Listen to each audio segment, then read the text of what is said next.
At my 13th birthday dinner, my mom's friend gripped my hand and whispered, "What happened to your twin wasn't your fault." I laughed. My fault for what? That she got a scholarship to a boarding school in Switzerland? Miss Killerself's face went completely white. She pulled her hand back like she'd been burned, mumbling something about needing to find my mother. The thing was, everyone had been acting strange all night. When Dad made his toast, his voice cracked on, "Proud of the young woman you're becoming," and Mom had to take over. My grandmother kept touching my face and tearing up for no reason. Even my cousins were being nice to me, which never happened. I found Dad in the garage pretending to organize his tools. He always did that when he was upset. "Dad, why is everyone acting so weird about Kitty? Is this about when I was jealous that she got into that fancy boarding school? I apologized for that months ago." He went completely white, whiter than Miss Killerself had been. His wrench clattered to the concrete floor. "Sweetheart, what do you remember about when Kitty left? She got the scholarship last year, went to Switzerland. We drove her to the airport." Even as I said it, something felt wrong about the memory, like trying to remember a dream. My father, who I'd never seen cry, not even when Grandpa died, was sobbing against his workbench. "You were asleep. You didn't mean to." "Didn't mean to what?" My voice was barely a whisper. "Please find your mother. Please." He wouldn't look at me. I ran through the house, my chest so tight I could barely breathe. Mom's bedroom door was locked. I could hear her on the phone. She doesn't remember doing it. She thinks Kitty's still. I pounded on the door. "Mom, open up! What is everyone talking about?" The door opened and Mom's face was destroyed. Mascara streaking down her cheeks, her lipstick smeared. "It wasn't your fault. You were asleep. You were just asleep." "What wasn't my fault? Let me call Kitty." She sobbed harder, her whole body shaking against mine. I pushed away and called Kitty with trembling fingers. With each time it went to voicemail, my mom tried harder to grab the phone. So I went to the bathroom and called my brother. "Everyone keeps saying I did something, that it wasn't my fault. What did I do to Kitty?" Dead silence. Then, "You really don't remember?" "Remember doing what?" I was screaming now. "Where are you?" "Home. Mom and Dad are having breakdowns about something I supposedly did to Kitty. Don't call the school. Don't look for her online." "Why would I? She's at boarding school. She sends letters every week." Another long pause. "I'm coming home now. Just wait for me." 20 minutes later, my brother pulled me out to his car. His hands were shaking as he gripped the steering wheel. "Everyone says I did something to Kitty but won't tell me what." He wouldn't look at me. "Do you remember the locks on your bedroom door?" He finally asked. "The safety locks?" "Yeah, Mom installed them last year. They lock from the outside." I felt my stomach drop. "What?" "Every night for the past year, Mom or Dad locks you in your room after you fall asleep." "That doesn't make sense." "Why would they?" "Do you remember having nightmares? Night terrors?" Something cold was creeping up my spine. Sometimes, but everyone has nightmares." "You were sleepwalking. Bad, like really bad. You'd wake up in random parts of the house with no memory of how you got there." "Okay, so? Lots of people sleepwalk." He finally looked at me and his eyes were red. "The night Kitty left for boarding school. Do you actually remember driving her to the airport?" "Stop it." I was crying now. "Why are you doing this?" "Because there was no plane." His voice broke. "There was no airport. There's no boarding school in Switzerland. Then where is Kitty?" He turned away again, and I saw tears rolling down his cheek. "That night, the night you think she left, you were sleepwalking. You and Kitty were in your room. Something happened during your episode. You pushed her." "Pushed her where?" My voice was so small I could barely hear it. "Out your bedroom window. The one Mom nailed shut after." The world stopped making sense. "But that's the second story."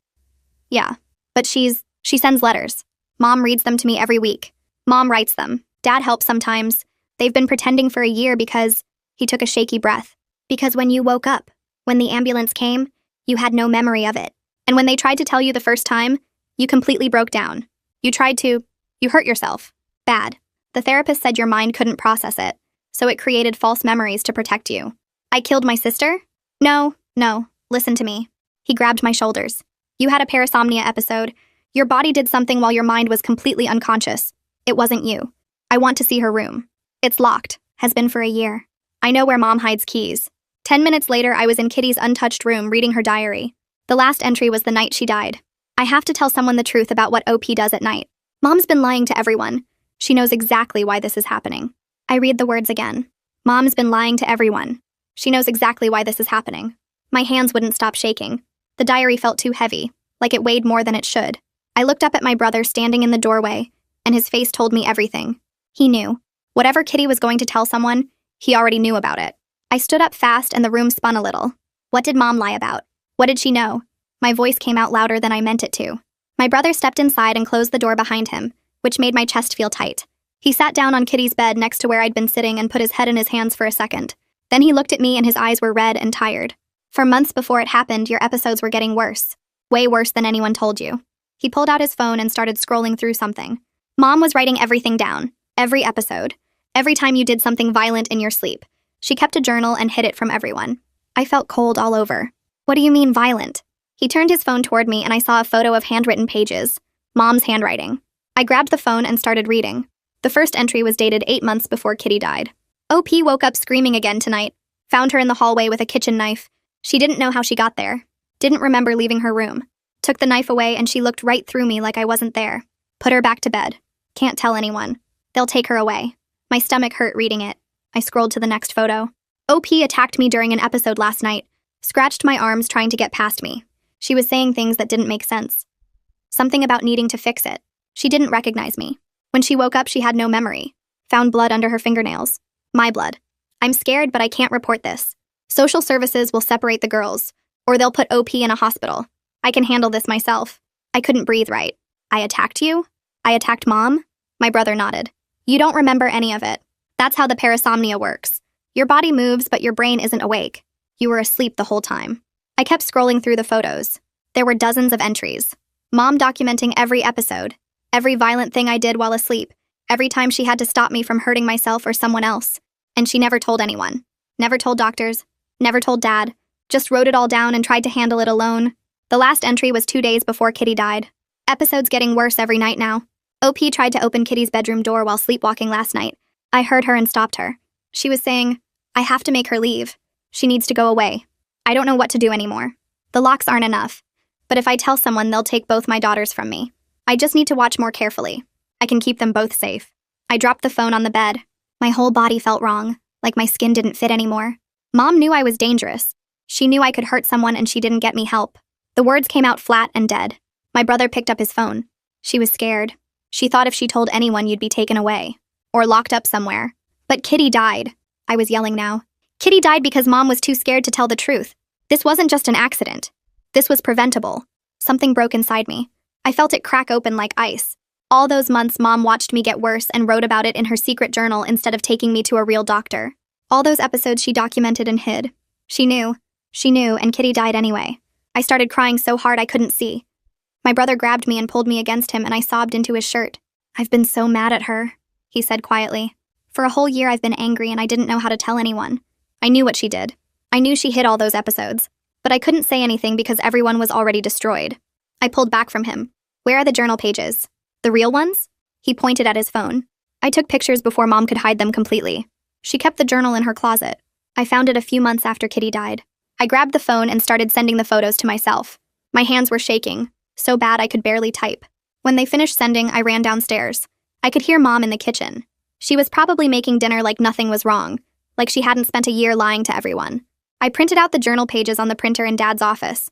The machine made loud noises and spit out sheet after sheet of Mom's handwriting. All her secrets. All her documentation of how dangerous I was. All the help she didn't get me. I grabbed the pages and walked into the kitchen. Mom was at the counter chopping vegetables. She looked up when I came in and her face went white when she saw what I was holding. Sweetheart, where did you get those? I threw the pages at her. They scattered across the kitchen floor and counter. You knew. You knew I was getting worse and you didn't do anything. Mom's knife clattered into the sink. She bent down and started picking up the pages with shaking hands. I was trying to protect you. I couldn't let them take you away. You let Kitty die instead, I was screaming. You were so scared of me getting real help that you just watched me get worse. You wrote it all down like some kind of science experiment, but you didn't actually do anything. Mom collapsed against the counter. Her whole body was shaking. I was terrified. I thought if I told the doctors they'd put you in an institution, or social services would separate you and Kitty. I thought I could handle it. I thought the locks would be enough. The locks weren't enough. Kitty is dead. The garage door slammed open and Dad ran in. What's going on? I can hear you from outside. He looked at me, then at Mom, then at the papers all over the floor. He picked one up and started reading. I watched his face change as he understood what he was looking at. What is this? His voice was quiet. Too quiet. Mom was crying now. Mascara running down her face again just like at my birthday. I should have told you. I know I should have. But I was so scared of losing both of them. She looked at Dad and her face was broken. The episodes were getting so much worse. She was violent. She attacked me. She was trying to get to Kitty's room. I documented everything, but I didn't tell you because I thought I could manage it myself. I thought if I just watched carefully enough, if I just locked the doors at the right times, I could keep everyone safe without anyone having to know how bad it really was. Dad's face went completely blank. Not angry, not sad, just empty. He dropped the paper he was holding and walked toward the door. Where are you going? Mom followed him. We need to talk about this. Please. Dad didn't say anything. He just walked through the garage and got in his car. Mom ran after him, but he was already backing out of the driveway. She stood there in the driveway crying and calling his name, but he drove away. I stood in the kitchen surrounded by the scattered journal pages. All of Mom's secrets spread out on the floor. All the proof that she knew and didn't help. All the evidence that Kitty's death wasn't just a terrible accident, but something that could have been stopped if Mom had been brave enough to tell the truth. My whole family was built on lies. Mom lying about my episodes. Mom and Dad lying about Kitty being in Switzerland. Everyone lying to me about what I did. Lies stacked on top of lies until the whole thing collapsed. An hour later, my brother found me sitting on the floor of Kitty's room again. I'd gone back there because it was the only place that felt real. Everything else in the house was fake. But Kitty's room was frozen exactly how she left it, so at least it was honest. There's more you need to know about that night. My brother sat down on the floor next to me. I was home when it happened. My stomach dropped. You were there? He nodded. I heard Kitty scream. I ran to the window and I saw you standing at your bedroom window looking confused, and Kitty was on the lawn below. His voice cracked. You were just standing there at the open window in your pajamas looking around like you didn't know where you were. I couldn't move. Couldn't breathe. I looked right at you through the window and you looked back at me and you said, "Where's Kitty?" Just like that. Completely calm. Like you were asking where she went. But she was right there. She was on the ground right below you, and you couldn't see her or didn't understand what you were seeing. He wiped his eyes. I ran downstairs and outside and Mom was already there screaming. Dad came running out. The neighbors called an ambulance. And you came downstairs still looking confused and you tried to run to Kitty, but the paramedics had to hold you back. You were fighting them and screaming, "Let me help her. She needs me." But you didn't understand that you were the reason she needed help. I had no memory of any of this. The whole night was just blank. A black hole where memories should be. How can I not remember? My voice was tiny. How can something that big just be gone? My brother put his arm around me. Your brain couldn't handle it, so it made up a different story. One where Kitty went to Switzerland and you drove her to the airport and everything was fine. The blank space in my mind felt like proof that I was broken. Not just my sleep. My whole brain. Something so wrong inside me that it could erase my sister's death and replace it with fake memories of airport goodbyes. Downstairs, I could hear Mom on the phone. Her voice was high and desperate. "Please come back. Please. We need to figure this out together. I know I destroyed everything. I know I should have told you. I know I made the wrong choice. But please don't leave us. Don't leave her. She needs you. I need you. Please." Her voice broke into sobs. She left the message and then I heard her dial again. And again. Calling Dad over and over even though he wasn't answering. I sat on Kitty's floor listening to Mom beg Dad to come home and knowing he probably wouldn't. Not tonight. Maybe not ever. Our family was splitting apart because of secrets and lies and the things I did while I was asleep. And somewhere in my broken brain was a memory I couldn't access of the moment I killed my twin sister. My brother helped me stand up and we left Kitty's room together. He locked the door behind us and put the key back where Mom hides it. I went to my bedroom and he followed me in, sitting on the floor while I climbed into bed. He asked if I wanted him to stay, and I nodded because I was scared to be alone. He pulled out his phone and started scrolling, but I could tell he wasn't really reading anything. I lay there staring at my ceiling with the nailed-shut window in my peripheral vision. Every time I closed my eyes, I saw Kitty falling. Except I didn't actually see it because I have no memory of it. My brain was just making up images to fill the blank space. Around midnight, my brother fell asleep on my floor, but I stayed awake. I grabbed my phone and started searching. I typed in parasomnia and sleepwalking and violence. The results were worse than I expected. I found a case about a man who drove 15 miles while asleep and killed someone. He was found not guilty. I found another about a woman who attacked her husband with a knife during a sleep episode. Not guilty. I found a father who hurt his child. Not guilty. The legal system said these people weren't responsible because they were unconscious. But then I started reading the comments under the articles. The victims' families wrote about how legal verdicts didn't bring their loved ones back. Someone wrote that it didn't matter if the person was asleep because their family member was still dead. Another person said the not guilty verdict felt like saying their loss didn't matter. I read comment after comment from people whose lives were destroyed by someone else's parasomnia. They were angry and hurt, and they didn't care about brain malfunctions or medical conditions. They just knew someone they loved was gone. I put my phone down and stared at the ceiling again. The sky outside my window started getting lighter. I never slept at all. The next morning, I heard the doorbell ring. Mom answered it, and I heard Miss Killerself's voice from downstairs. She sounded angry. She said she needed to talk to Mom right now. I got up and walked to the top of the stairs where I could hear better. My brother was still asleep on my floor. Miss Killerself said she couldn't keep pretending everything was fine when she knew what really happened. She said lying to me for a whole year was cruel. Mom tried to get her to come inside and talk quietly, but Miss Killerself's voice got louder. She said I deserved to know the truth, so I could properly deal with losing my sister. She said everyone walking on eggshells and maintaining this fake story about Switzerland was making everything worse. Mom started crying and said Miss Killerself didn't understand how bad it was when they first tried to tell me. She said I had a complete breakdown. She said I tried to hurt myself really bad. She said the therapist Evangeline Booth told them my mind couldn't handle knowing what I did. Miss Killerself said living a lie was worse than facing painful reality. She said I would never heal if I was living in a fake world where my sister was just away at the school. Mom said she was trying to protect me. Miss Killerself said she was protecting herself from having to deal with my grief. I sat down on the top step and put my head against the railing. Miss Killerself was right. Living the lie was worse. But the truth was also destroying me from the inside out. I didn't know which was worse anymore. Dad didn't come home that night or the next day. Mom called him over and over, but he didn't answer. I heard her leave voicemails begging him to come back. My brother stayed home from college to be with me. We didn't talk much. We just existed in the same space. 2 days after he left, Dad finally came home. He looked like he hadn't slept. His clothes were wrinkled and he had stubble on his face. He asked where I was and Mom pointed upstairs. He came to my room and sat on my bed next to me. He said he was sorry for leaving when I needed him. He said he had to process his own anger at Mom. He said he was also angry at himself for not noticing the warning signs. He said he should have pushed harder for doctors and specialists before something terrible happened. He said he needed to work through all that before he could be present for me. I asked him if he hated Mom now. He said no, but he was really mad at her choices. He said they had a lot to work through together. He asked if I hated Mom, and I said I didn't know what I felt anymore. Everything was too big and confusing. Dad said we were going to get help. Real help this time. Not just Mom trying to handle everything herself. That afternoon, Dad called a family meeting in the living room. Me, Mom, my brother, and Dad all sat together. Dad said we needed professional help immediately. He said not just for me, but for all of us to process what happened and what had been happening. He said we couldn't do this alone anymore. Mom agreed, but she looked scared. I could tell she was afraid of what therapists might say about her choices. I understood that fear because I was afraid of what they'd say about me too. Dad already had his phone out looking up therapists. He said he was calling someone today. No more waiting. No more trying to handle this ourselves. Mom nodded and wiped her eyes. My brother sat quietly, but I could see relief on his face. Dad found a therapist named Clara Donaldson who worked with trauma and grief. He called and explained our situation. I don't know what he said exactly, but he talked for a long time. When he hung up, he said Clara could see us in 2 days for an emergency appointment. Mom spent the next 2 days trying to prepare me. She said we would have to talk about everything honestly now. She said I would have to say out loud what happened.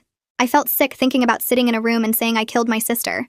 Even though I knew it was true now, saying it out loud felt impossible. The day of the appointment came too fast. We all got in the car together. Nobody talked during the drive. Clara's office was in a regular building with other offices. We sat in the waiting room until she came out to get us. She was younger than I expected. She had us all come into her office and sit down. There was a couch and some chairs. She explained that today we would each describe our version of events without interruption. She said this was important for understanding where everyone was coming from. She started with Dad. He talked about the night it happened and finding out later that Mom had been hiding things. Then Mom went. She cried through most of it, talking about being scared and not knowing what to do. Then my brother described hearing the scream and seeing me at the window. Then it was my turn. I had to admit I had no real memories of that night. Just the false ones I created about the airport. Just the facts people told me after. I said I didn't remember pushing Kitty or seeing her fall or anything. Clara said dissociative amnesia was common in cases of extreme trauma. She said my brain protected itself by erasing something it couldn't process. Clara turned to Mom and asked her to explain her choices over the past year. Mom described her fear and desperation. She talked about watching me try to hurt myself after they first told me. She said she genuinely believed she was protecting me by creating the Switzerland story. Listening to her made me feel angry and sad at the same time. She really thought she was helping me. But her help came at the cost of truth and getting me proper treatment. My brother spoke up without being asked. He said he'd been having nightmares about that night. He said he felt guilty for not doing more to help Kitty or stop what was happening. He said he'd been carrying this for a year and it was eating him up inside. Clara looked at all of us and said we were all carrying different pieces of trauma and guilt. She said we needed to stop protecting each other from reality. She said the protection was actually making things worse. Near the end of the session, Clara said she wanted to refer me to her colleague Rosie Donaldson. She said Rosie worked with sleep disorders like mine. She said I needed a proper sleep study and treatment plan before anything else. The idea of being monitored while I slept made my stomach hurt, but I knew it was necessary. I couldn't let this happen again. I couldn't hurt anyone else while I was asleep. Clara scheduled our next family session and gave Dad Rosie's contact information. We left her office and got back in the car. Nobody talked on the drive home either, but something felt different, like we'd finally started dealing with reality instead of hiding from it.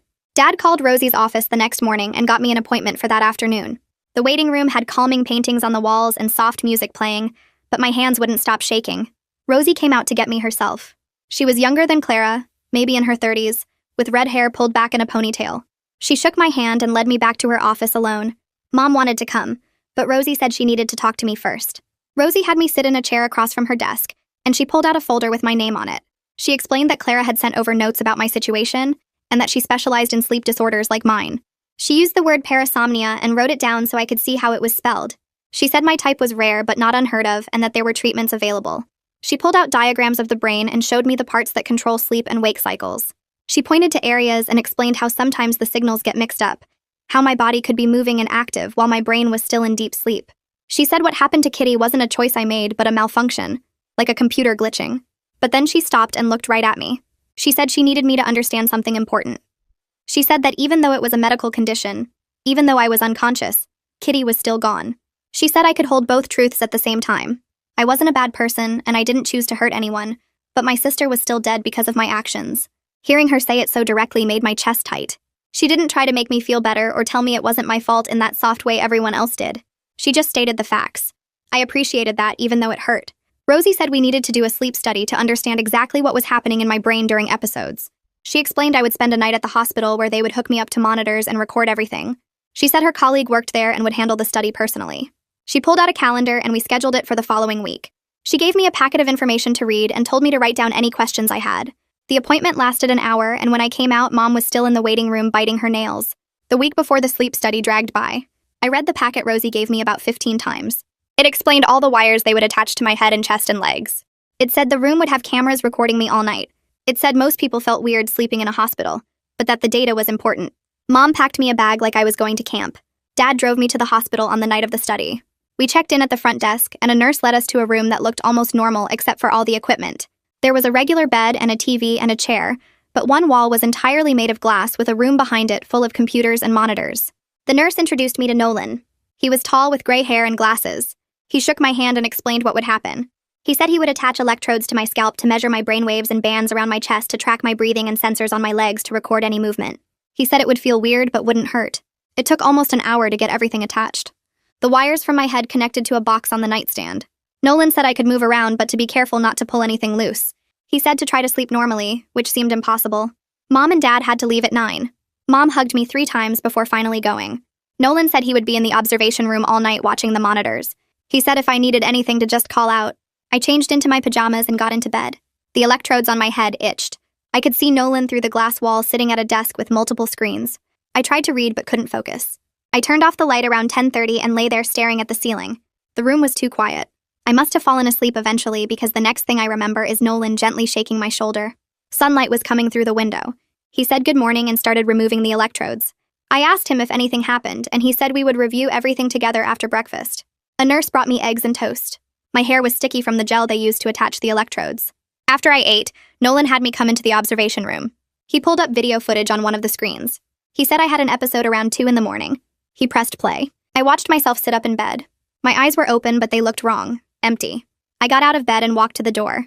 I tried the handle, but it was locked for safety. I stood there pulling on it for almost a minute. Then I walked back to bed and lay down. The whole thing I looked awake, but Nolan said the brainwave data showed I was in deep sleep the entire time. Watching it made me feel sick. That thing that looked like me but wasn't really me. Nolan let the video play longer. I thrashed in the bed for a while, my arms flailing. At one point I sat up and seemed to be looking right at the camera, but my face was blank. Nolan stopped the video. He pulled up charts and graphs showing my brain activity. He pointed to spikes and valleys and explained what they meant. He said I had severe parasomnia with violent tendencies during episodes. He said the good news was that medication could help reduce the frequency and intensity. He wrote out a prescription and explained I would need to take it every night before bed. He said it might take a few weeks to find the right dosage. Then he said something that made my stomach drop. He said I would need to sleep in a controlled environment with safety measures for the foreseeable future. He said possibly years. He said we couldn't risk another incident. I asked him if I would ever be normal again, and he paused before answering. He said I could live a full life with proper management, but that this was a chronic condition I would have for a long time. Mom and Dad picked me up from the hospital, and we stopped at the pharmacy to fill the prescription. That afternoon, Dad made phone calls to contractors. By the next day, workers were at our house measuring my bedroom. They installed padding on the walls near my window, thick foam covered in vinyl that looked like something from a mental hospital. They put alarms on my door that would sound if I opened it while the system was armed. They mounted cameras in 2 corners of my room with night vision capability. Mom tried to make it seem less scary by letting me pick the color of the padding. I chose gray because it seemed less obvious than white. The installation took 3 days. I slept on the couch while they worked. When they were done, my room looked like a padded cell. The window was already nailed shut from before, but now it had bars installed too. Dad set up the camera system on his phone so he and Mom could watch me from their bedroom. He showed me how it worked. I could see myself on his screen from 2 different angles. Mom bought new bedding to try to make the room feel normal, but nothing could hide what it really was. A cage to keep me from hurting anyone else. I stood in the doorway looking at my transformed room and felt the weight of what my life had become. This was my reality now. Medication and monitoring and padded walls. Dad put his hand on my shoulder but didn't say anything. There wasn't anything to say. I had already missed a week of school during all the appointments and the sleep study. Mom wanted me to wait longer, but I insisted on going back. Walking into school that Monday felt like everyone was staring at me. My best friend met me at my locker. She asked if I was okay and I didn't know how to answer. I said I was dealing with some medical stuff. She nodded but looked uncomfortable. At lunch, I sat at our usual table and the conversation felt forced. People kept glancing at me and then looking away quickly. I heard whispers in the hallway between classes. Someone said my name and then stopped talking when I walked by. I knew rumors had spread about why I was absent. Small town, everyone knows everything. By the end of the day, I felt exhausted from pretending everything was fine. The next morning, the school counselor called me to her office over the intercom during second period. She had me sit down and offered me water. She said the administration knew about my situation and had protocols in place to support me. She emphasized that I wasn't in trouble and that they wanted to help. But the way she said it, the careful word choices, made me feel like everyone saw me as dangerous. She said I could come to her office anytime I needed a break. She said my teachers had been briefed and would make accommodations if I needed them. She asked if I felt safe at the school, and I said yes, even though I didn't know if that was true. She asked if I felt safe at home, and I said yes to that too. She made me promise to tell her if anything changed. When I left her office, I felt marked, different, like everyone knew something was wrong with me. That week, we had another family therapy session with Clara. She said it was time to start addressing Kitty directly, instead of talking around her. She said we needed to talk about our memories of her and our grief over losing her. This was the first time we were allowed to openly mourn her, instead of pretending she was in Switzerland. Requested Reds is on Spotify now. Check out link in the description or comments. Clara had us go around and each share a favorite memory. Dad went first. He talked about teaching Kitty to ride a bike and how she fell 7 times but kept getting back on. Mom couldn't even start. She just broke down completely, sobbing so hard she couldn't breathe. My brother talked about how Kitty used to leave him notes in his backpack before school. Clara let us sit in the grief for a while without trying to fix it or move on. Then it was my turn. I shared a memory of Kitty and me planning our future together. We were going to be roommates in college and get an apartment with a balcony. We were going to adopt a dog together and name it something ridiculous like Sir Fluffington. We had it all planned out. Saying it out loud made me realize I stole her future even though I didn't mean to. She would never go to college or get an apartment or adopt a dog. Clara stopped me there. She said I needed to understand something. She said I could hold 2 truths at the same time. I wasn't morally responsible because I was unconscious when it happened. But Kitty was still dead because of my actions. Both things were true and I had to learn to live with both. She said trying to deny either truth would keep me stuck. My brother spoke up without Clara asking him to. He said he had been angry at me even though he knew it wasn't fair. He said he knew I was asleep and didn't mean to do it, but part of him was still mad that I got to keep living, and Kitty didn't. Hearing him say it out loud actually helped because it was honest. Clara asked him to say more. He talked about feeling guilty for being angry and feeling angry about feeling guilty. He said it was all mixed up in his head. Clara let him talk without interrupting. She said his feelings were valid even if they weren't logical. She said he could be angry at the situation without being angry at me as a person. We both ended up crying. Clara handed us tissues and let us sit there crying together. Then Dad started talking. He said he had been having intrusive thoughts about what he could have done differently. He said he kept replaying the months before it happened, looking for signs he missed. He wondered if he should have noticed Mom's secret journal entries, or insisted on more aggressive treatment earlier. He said he lay awake at night thinking about all the what-ifs. Clara stopped him. She said guilt was only useful if it led to different future choices, not if it just created suffering. She said we couldn't change the past no matter how much we analyzed it. She said the only thing we could control was what we did moving forward. She made Dad say out loud that he couldn't have known what would happen. He struggled with it. Clara made him repeat it 3 times before we moved on. The next week, Clara brought someone new to our session. Paula Donaldson walked in carrying a leather bag and introduced herself as a grief counselor. She was Nolan's sister, and she specialized in helping families process death. Clara explained that we'd been working on acknowledging what happened, but now we needed specific tools for healthy grieving. Paula sat across from us and opened her bag. She pulled out pamphlets about grief stages and journals designed for loss. She explained that we'd been unable to grieve properly because of the deception. She said grief needs acknowledgement, and we'd been stuck in a strange limbo where Kitty was both dead and supposedly alive in Switzerland. Mom nodded and wiped her eyes. Paula walked us through exercises for processing loss. She had us each write down one memory of Kitty that we wanted to preserve. Dad wrote about teaching her to ride a bike. My brother wrote about her singing badly in the car. I wrote about how she always shared her dessert with me even when I'd already eaten mine. Paula collected our papers and read them aloud. Hearing our memories spoken by someone else made them feel more real somehow. Then Paula suggested something that made my stomach drop. She said we should hold a private memorial service for Kitty where we could say goodbye properly. The room went silent. I felt like I couldn't breathe because a memorial service meant admitting she was really gone forever. Mom spoke up immediately through tears, saying she needed closure desperately. She said she'd needed it for a year but couldn't have it while maintaining the Switzerland fiction. Dad reached for Mom's hand. My brother stared at the floor. Paula explained that memorial services help families process death by creating a defined moment for goodbye. She said it didn't have to be big or formal, just us acknowledging together that Kitty died and we miss her. Clara asked how I felt about it. I couldn't answer at first because my throat was too tight. Finally, I said it scared me because it made everything final. Paula nodded like she understood. She said that was normal, and the fear didn't mean we shouldn't do it. Over the next few days, we planned the memorial service. Mom wanted it at our house in the backyard where Kitty used to play. Dad agreed and started cleaning up the garden area. My brother helped him set up chairs. Mom insisted that Miss Killerself should be invited because she tried to make us face the truth at my birthday dinner. I didn't want her there at first, but Mom said she deserved to be part of this. She said Miss Killerself had been Kitty's friend too, and had been grieving alone while we all pretended. The hardest part was writing something to say about Kitty. Paula gave me a worksheet with prompts, but every question felt impossible to answer. What did I love most about her? Everything. What's my favorite memory? I couldn't pick just one. What do I want people to know about her? That she deserved to live, and I took that away. I sat at my desk for hours staring at blank paper. My brother knocked on my door and asked if I needed help. We sat together and he helped me write something short. Just a few sentences about loving my sister and being sorry I couldn't remember our last moments together. The morning of the memorial service, I woke up feeling sick. Mom had to help me get dressed because my hands were shaking too much to button my shirt.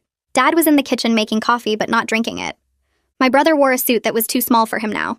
We walked outside to the backyard where Dad had arranged chairs in a semicircle. Miss Killerself arrived carrying flowers. She hugged Mom for a long time. Clara and Paula came together. Rosie showed up too, even though we hadn't specifically invited her. Everyone sat down and the backyard felt too quiet. Dad spoke first about Kitty being smart and funny and kind. His voice kept breaking and Mom had to take his hand. My brother talked about how Kitty left him notes in his backpack before school. Mom couldn't speak at all. She just cried into Dad's shoulder. Then it was my turn. I stood up holding my paper and my hands shook so hard the paper rattled. I read my statement about loving Kitty and being sorry. I barely made it through the last sentence before I had to sit down. Everyone was crying now. Paula led us in a moment of silence. We sat there in the quiet backyard, and I felt Kitty's absence like a physical weight. After the service ended, Miss Killerself pulled me aside near the fence. She told me that Kitty talked about me constantly at the school. She said Kitty loved me more than anything and was always bragging about her twin sister. Hearing that somehow made everything worse because it reminded me what I destroyed. Miss Killerself put her hand on my shoulder and said Kitty would want me to forgive myself. I told her I didn't know if I ever could. She said that was okay too and squeezed my shoulder before walking away. The medication Rosie prescribed started working after a few weeks.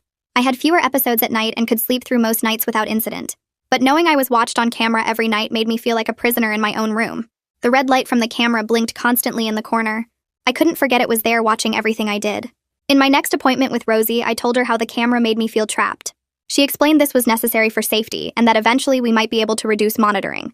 She said there were no guarantees though because parasomnia was unpredictable. I had to accept that I might need cameras watching me sleep for years, or maybe forever. A week later, I had an individual session with Clara without my family there. She asked how I was really doing and I couldn't lie anymore. I admitted I was having thoughts about whether everyone would be better off if I wasn't here. Clara's face got serious immediately. She said we needed to implement a safety plan right away. She was direct about the fact that losing me wouldn't bring Kitty back. She said it would only add more trauma to an already devastated family. She made me promise to call her if the thoughts got too strong. We wrote out a safety plan together with steps to take when I felt that way. She taught me coping strategies for when the thoughts got overwhelming. We practiced them over and over until I could use them automatically. She made me repeat them back to her 5 times. She said these thoughts were a normal response to unbearable guilt, but acting on them would be another tragedy, not a solution. Mom started seeing her own therapist to address her guilt and the choices she made. She told me one night that she understood if I couldn't forgive her right now. I was honest and said I didn't know how I felt about her anymore. Sometimes I was angry, and sometimes I felt sorry for her, and sometimes both at once. Clara said that ambivalence was okay, and didn't need to be resolved immediately. She said I could have complicated feelings about Mom for a long time, and that was valid. Dad took a leave of absence from work to be more present at home. I noticed he started checking on me multiple times during the night, even though the camera system already monitored me. I'd wake up and see him standing in my doorway just watching me sleep. His hypervigilance was exhausting, but I understood it came from fear of losing another daughter. Sometimes I'd pretend to be asleep when he checked so he wouldn't feel bad about waking me. A few weeks later, my brother came home with his college acceptance letter and sat me down in the living room. He got into a school 3 hours away and would be leaving in the fall. I could see relief in his face even though he tried to hide it. He told me he needed some distance from everything that happened here. It hurt, but I understood why he couldn't stay in this house anymore. We had a session with Clara where she helped us talk about it without anyone getting defensive. My brother admitted he felt guilty for wanting to leave, but he needed space to heal on his own terms. Clara said that was healthy and that we could maintain our relationship even with physical distance. We agreed to do weekly video calls so we wouldn't lose touch completely. I made him promise he'd actually answer when I called, and he said he would. The next week, Detective Griffin showed up at our door asking to speak with my parents. I heard them talking in the kitchen and caught bits about treatment plans and medical documentation. Griffin came into the living room after and sat down across from me. He was kind, but his face was serious when he spoke. He asked how my treatment was going and if I was taking my medication consistently. I told him yes and showed him the pill organizer Mom kept on the counter. He nodded and then said something that made my stomach drop. He explained that my condition made me legally a danger to other people, even though what happened wasn't my fault.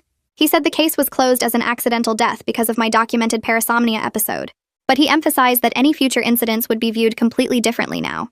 The police and courts knew about my condition and its severity. If something happened again, I wouldn't get the same understanding I got the first time. His warning was harsh, but I knew he was being honest with me. He told my parents they needed to take my treatment seriously, because next time there might not be a next time for our family. After he left, I felt sick thinking about how I was basically on probation for the rest of my life. 2 weeks later, I had a bad setback that proved Griffin's warning wasn't just talk. I went to bed after taking my medication like always. When I woke up the next morning, my room was destroyed. My bedding was torn into pieces and scattered everywhere. My hands were covered in bruises and small cuts. I'd apparently spent part of the night punching the padded walls over and over. The camera footage showed me thrashing around violently for almost an hour. I had no memory of any of it. Mom called Rosie immediately, and we had an emergency appointment that afternoon. Rosie adjusted my medication dosage and added another safety protocol to my nighttime routine. She tried to be encouraging, but I could tell she was concerned. I felt like I was getting worse instead of better despite months of treatment. The progress I thought I'd made seemed meaningless now. That week's family therapy session was when everything I'd been holding in finally exploded out. We were talking about my setback, and Mom kept saying it wasn't anyone's fault. Something in me snapped when she said that. I told her the setback might not be her fault, but Kitty's death absolutely was. Her secrecy killed Kitty just as much as my parasomnia did. If she'd gotten me proper treatment instead of hiding everything, then maybe Kitty would still be alive. Clara didn't interrupt me or try to calm me down. She let me scream and cry and say every angry thing I'd been thinking for months. Mom just sat there with tears running down her face. She didn't try to defend herself or make excuses. She accepted everything I threw at her. Somehow that made it harder to stay completely furious because she wasn't fighting back. After I'd said everything I needed to say, Clara asked Mom to respond. Mom looked directly at me and acknowledged every mistake she'd made. She admitted she knew my episodes were getting dangerous and she chose to hide it because she was scared. She said she thought she could handle it herself, and that decision cost Kitty her life. Hearing her take complete responsibility without any excuses or justifications made something shift inside me. I was still angry and probably would be for a long time, but I could see her as a scared person who made terrible choices instead of just a villain who destroyed our family. She was flawed and human, and those flaws had devastating consequences. Dad spoke up next and admitted his own part in everything. He said he'd been enabling Mom's secrecy by not asking harder questions when things didn't add up. He knew something was wrong, but he let Mom handle it instead of pushing for real answers. He took ownership of being passive when he should have been protecting both his daughters. Watching my parents hold themselves accountable helped me understand that blame wasn't simple. It wasn't just one person's fault or one bad decision. It was layers of choices and fears and mistakes that built on each other. 3 months after the truth came out, my sleep episodes were finally better controlled. I was having more nights of normal sleep without incidents. The medication seemed to be working consistently now. Rosie was cautiously happy about my progress, but she emphasized something important. Parasomnia was a chronic condition I'd have to manage for my entire life. This wasn't something I'd outgrow or cure completely. I'd always need medication and monitoring and safety protocols. That reality was hard to accept, but at least I was being honest about it now. I started going back to the school regularly and even joined a few activities again. But I noticed some parents pulling their kids away when they saw me. They'd make excuses about needing to leave or suddenly remember something else their child had to do. The school counselor helped me practice responses to questions and stares. She taught me how to protect my privacy while still acknowledging reality. I learned to say I had a medical condition without giving details. One day, my best friend asked me directly what happened and why I'd been gone so long. I gave her a simple version about having a sleep disorder that caused an accident. She was supportive and said all the right things. But I could see fear in her eyes when she looked at me now. She started making excuses to not hang out as much. Our sleepovers stopped completely. I had to accept that some relationships would never be the same no matter how much I wanted them to be. Paula suggested something different during our next session. She handed me a blank notebook with a simple blue cover and told me I could write letters to Kitty whenever I needed to. I stared at the empty pages and asked how that would help when Kitty couldn't read them or write back. Paula explained that grief wasn't about getting responses, but about expressing what I needed to say. She told me I could share my treatment progress, my daily life, anything I wanted Kitty to know. The idea felt strange at first, but I took the notebook home, and that night I wrote my first letter. I told Kitty about the medication changes and how the sleep monitoring worked. I described my typical day at the school and which classes I liked. Writing to her felt less lonely than just thinking about her. I could pretend she was listening even though I knew she wasn't. Over the next few weeks, I filled pages with one-sided conversations about everything happening in my life. A few weeks later, I wrote a letter that broke something open inside me. I was remembering the night Kitty and I stayed up late planning our future. We'd decided we'd be roommates in college and get an apartment with a balcony where we could have breakfast. Kitty wanted to study art, and I wanted to study psychology, so we could help people like us. We'd mapped out our whole lives together sitting on her bed with a flashlight after Mom told us to go to sleep. Writing about that memory made me realize Kitty would never go to college or have her own apartment or study art. She'd never get married or have kids or travel or do any of the million things we'd planned.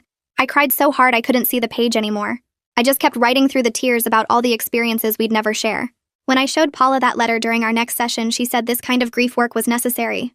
She explained that I wasn't just mourning Kitty's death, but mourning every future moment we'd lost. The college roommate plans, the weddings we'd never be in together, the kids who'd never know their aunt. Paula said I needed to let myself feel sad about all of it instead of just focusing on the night she died. One afternoon, Mom asked if we could talk, and she brought out a cardboard box I'd never seen before. Inside were dozens of letters written on fancy stationery with Swiss postage stamps. Mom explained these were the fake letters she'd written pretending to be Kitty.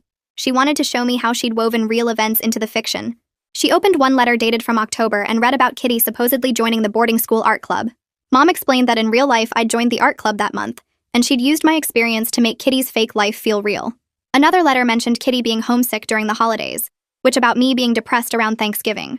Mom had taken pieces of our real lives and repackaged them as updates from Switzerland. It was disturbing to see how carefully she'd constructed the lie. Every detail had been thought through and connected to something real. The letters felt like evidence of an elaborate crime. I asked Mom why she kept writing them even after I seemed stable and wasn't having daily breakdowns anymore. She set down the box and admitted she didn't know how to stop once she'd started. Each week made it harder to tell the truth because the lie had grown so big. She'd convinced herself that maintaining my false memories was kinder than destroying them. Mom said she kept thinking next week would be the right time, but next week never came. The lie became easier than the truth. She looked at me with tears in her eyes and said she knew it was wrong, but she didn't know how to fix it. She'd been trapped by her own deception. Dad took me to visit Kitty's grave on a Saturday morning when the cemetery was quiet. I'd been refusing to go for months because seeing her grave would make everything undeniably real. But I finally felt ready, or at least ready enough. Dad held my hand as we walked through the rows of headstones until we reached hers. Seeing her full name carved in granite made my knees weak. Catherine Marie with the dates underneath. I placed the flowers I'd brought and knelt down on the grass. I told Kitty out loud that I was sorry even though she couldn't hear me. I said I wished I could remember our last conversation, or the last time I told her I loved her. Dad knelt beside me and held me while I sobbed against his chest. He didn't try to make me stop crying or tell me it would be okay. He just let me grieve. While I was kneeling there, I noticed the dates on the headstone and did the math in my head. Kitty had only been 12 when she died. 12 years old. We'd both been so young when this happened. I looked up at Dad and said we were just kids, and he nodded. He told me we were children dealing with something no child should ever face. He said that context mattered even if it didn't fix anything or bring Kitty back. We were 12-year-olds in an impossible situation, and neither of us had the tools to handle it properly. During our next family session, Clara said something that scared me. She told us our family would never go back to how it was before, and that accepting our new normal was part of healing. I wanted to argue that we could fix things and be normal again, but Clara shook her head. She said we could build something meaningful from the wreckage, but it would require constant work and honesty. The old version of our family was gone, and we had to create a new version. She emphasized that this wasn't giving up, but accepting reality so we could move forward. My brother came home for a weekend visit in late spring. He looked different somehow, more relaxed than he'd been in months. Over dinner, he told us he'd been seeing a counselor at college to deal with his trauma from that night. After we ate, he asked if we could talk alone, and we went out to his car like we had on my birthday. He told me the counseling was helping him process what he'd witnessed and how it affected him. Then he admitted something that must have been hard to say. He told me he sometimes resented me even though he knew it wasn't rational. He knew I hadn't been in control during the episode, but part of him was still angry that I'd taken his sister away. I told him that was okay, and that he didn't have to feel guilty about being angry. His feelings were valid even if the situation wasn't my fault. We both cried, and it felt like the first honest conversation we'd had in a year. A few weeks later, Mom and Dad sat me down to tell me they'd started couples counseling. They explained they needed to address the breach of trust between them about Mom's secrecy and Dad's passive enabling. They were honest with me that they weren't sure if their marriage would survive this. Mom's lying had damaged something fundamental between them, and they didn't know if they could repair it. I appreciated their honesty, even though the possibility of them splitting up added another layer of instability to my life. Everything already felt so uncertain, and now my parents' marriage might end too. But I was glad they were being truthful instead of pretending everything was fine. 6 months after the truth came out, I was doing better overall, but still had hard days. Some mornings I'd wake up and the guilt would feel so crushing I could barely get out of bed. I'd think about Kitty and everything she'd never experienced, and I'd want to disappear. During one of these hard days, I called Clara, and she reminded me that healing wasn't linear. She said setbacks didn't erase the progress I'd made. She told me I needed to measure improvement in weeks and months rather than days. Some days would be terrible, and that was normal. The goal wasn't to never have bad days, but to have more good days than bad ones over time. She said I was doing better than I realized, even when it didn't feel that way. A few weeks later, Rosie told me about a research study at the hospital looking at parasomnia cases in teenagers. She said they needed people willing to share their experiences and medical data to help develop better treatments. I agreed to participate because it felt like maybe something good could come from what happened to Kitty. The researcher was a woman in her 40s who asked me detailed questions about my episodes and showed me brain scans from my sleep studies. She explained how rare my type of parasomnia was and how cases like mine helped them understand the disorder better. She told me that the safety protocols they were developing might prevent other families from going through what mine did. It didn't make me feel better exactly, but it gave me something to hold on to. The idea that Kitty's death might lead to treatments that saved someone else made the weight slightly easier to carry. After the interview, I filled out forms and signed releases allowing them to use my medical records. Walking out of the research building, I felt like I'd done something useful instead of just being the girl who killed her sister. Mom asked me a month later if I wanted to help sort through Kitty's belongings. She said we didn't have to, but that it might be time to decide what to keep and what to donate. I agreed, even though the thought of going through her stuff made me feel sick. We spent a Saturday afternoon in her room with boxes and trash bags. Mom held up each item and we decided together what to do with it. Kitty's clothes mostly got donated except for a few favorite shirts I wanted to keep. Her books went to the library. Her art supplies I kept because she'd loved drawing and I wanted to remember that about her. We found her collection of hair ties and Mom started crying because Kitty was always losing them and asking to borrow mine. I found her favorite stuffed elephant that she'd had since we were babies, and I held it against my chest while Mom sorted through desk drawers. We talked about memories as we worked. Mom told me about the time Kitty tried to cut her own bangs and ended up with a chunk missing. I reminded Mom about how Kitty used to make up songs about everything she did. The afternoon was painful, but also felt necessary, like we were finally allowed to remember her as a real person, instead of a fake boarding school student. In the back of Kitty's desk drawer, I found an envelope with my name on it in her handwriting. My hands shook as I opened it. The letter inside was dated 2 weeks before she died. She wrote that she was scared of my episodes and didn't know how to help me. She described waking up to find me standing over her bed with blank eyes and how terrified she was. She wrote that she loved me but was afraid to sleep in the same house as me. She said she'd tried to talk to Mom about it, but Mom kept saying everything was under control. The letter ended with Kitty writing that she didn't know what to do because she didn't want me to get in trouble, but she was too scared to keep pretending nothing was wrong. Reading her words made me realize she'd been suffering too. She'd been trapped in an impossible situation just like everyone else. She'd loved me enough to be afraid for me even while being afraid of me. I showed the letter to Mom and we both cried together on Kitty's bed. Mom said she was sorry for not listening when Kitty tried to tell her how bad things were. I folded the letter carefully and put it in my pocket to keep. At our next family therapy session, Clara said we needed to create a concrete safety plan for the future. She had us write down specific protocols for medication management with exact times and dosages. We established a schedule for regular check-ins with Rosie every 2 weeks, even when I was doing well. Dad wrote down the monitoring procedures and camera system checks he'd do each night. We created a list of warning signs that would mean my symptoms were getting worse, and what steps to take if that happened. Clara made us practice the emergency protocol out loud, so everyone knew exactly what to do if I had a severe episode. Having everything written down in clear steps made the whole family feel more secure. Mom kept a copy of the plan on the refrigerator and another in her purse. Dad programmed emergency numbers into everyone's phones. My brother got a copy to take back to college, so he'd know what was happening at home. The plan didn't make the danger go away, but it made it feel more manageable. Clara also helped us create new family rituals that honored Kitty's memory while letting us move forward.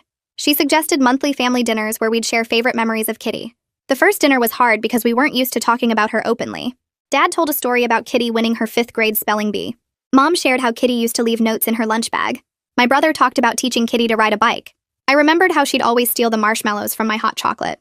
The dinner was sad, but also felt right, like we were finally grieving together instead of separately. We decided to do it on the 15th of every month because that was Kitty's half of our birthday. Clara said these rituals would help us build a new version of family that acknowledged our loss instead of hiding from it. Paula suggested I write a final letter to Kitty telling her about who I was becoming. I sat in my room one night with paper and pen and tried to find the right words. I told Kitty about my treatment and how the medication was helping. I wrote about participating in the research study and how I hoped it would help other kids. I described the family dinners where we talked about her. I told her about the friends who'd stuck by me and the ones who hadn't. I wrote that I was learning to live with what happened even though the guilt would probably never completely go away. I promised her I'd try to live fully enough for both of us. I told her about wanting to study sleep disorders when I got older, so I could help people like me. I ended the letter by saying I loved her, and I was sorry, and I'd carry her with me always. When I showed the letter to Paula, she said it represented an important shift toward acceptance. She said I was learning to hold my grief and guilt without letting them destroy me completely. I folded the letter and put it with the one Kitty had written to me. On what would have been our 14th birthday, Mom, Dad, my brother, and I drove to Kitty's grave. We brought balloons in her favorite color, purple. Standing at her headstone felt surreal because last year on our 13th birthday, I'd still believed she was in Switzerland. Dad went first and said he loved how Kitty always laughed at his bad jokes. Mom talked about Kitty's kindness and how she'd always helped kids who were being bullied at the school. My brother shared how Kitty used to leave encouraging notes in his backpack before big tests. I told everyone how Kitty had been the braver twin and how she'd always stood up for me. We released the balloons together and watched them float up into the sky. It was devastating but also healing to mark the day with honesty instead of lies. On the drive home, nobody talked much, but it felt like we'd done something important. I started 8th grade in September with my medication adjusted and my treatment plan in place. Mom still locked my door every night and checked the camera system. Dad still did his nightly safety checks. I still saw Rosie every 2 weeks and Clara for family therapy once a month. My brother called every Sunday from college. At the school, some kids knew bits of my story and some didn't. I'd learned to handle the questions and the stares. The school counselor checked in with me weekly. I joined the art club because Kitty had loved drawing, and it felt like a way to stay connected to her. I was learning to exist in the world as someone who'd done something terrible while unconscious. The guilt hadn't disappeared and probably never would. Some days it still felt crushing and impossible, but I was building a life around it. I was learning that healing didn't mean forgetting or being okay with what happened. It meant finding ways to keep living while carrying the weight of it. I thought about Kitty every day. I wore one of her bracelets and kept her stuffed elephant on my bed. I was becoming someone who could hold the truth of what happened while still moving forward. It wasn't the life we'd planned when we were little kids dreaming about our future together, but it was the life I had, and I was learning to live it in a way that honored her memory through my continued growth and healing. Thanks for being here till the end. I'm really glad we could share this story together. I hope it brought a little light to your day.